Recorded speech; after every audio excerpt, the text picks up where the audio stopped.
Recording studio. अरे वो डनी पली खबैले महाकाल रहनी चढ़ते सावन गइलू भोला जी के दुआरी तहिए से दूर भागल जिंदगी से दुख बीमारी जलवा चढ़ाई बाबा पर जलवा चढ़ाई बाबा पर खुशहाल रहनी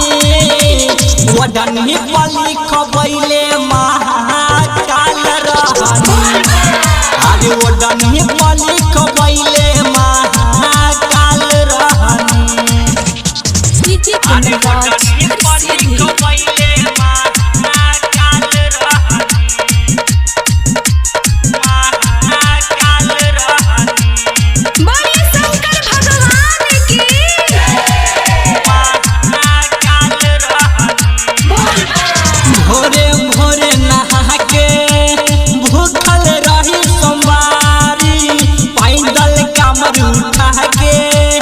जोहनी न हम सवारी जोहनी न हम सवारी भोरे भोरे नहा के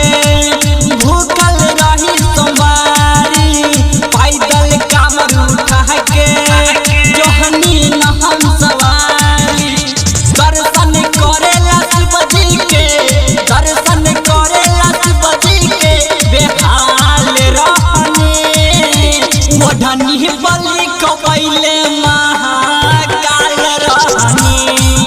अरे वडनी पली खबैले महाकाल रहनी डीजे कुंदनराज अरे वडनी पली खबैले महाकाल रहनी प्रेम से बोल बाबा भूतनाथ की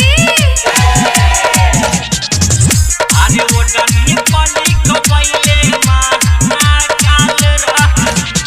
नीतीश नरेंद्र कही क्या बात में कठिन डगरिया कहतल अमर के साथ में अमर के साथ में नीतीश नरेंद्र कही क्या बात में कठिन डगरिया कहतल अमर के साथ में मनवा के बात बाबा से मनवा के बात बाबा से तत्काल कहनी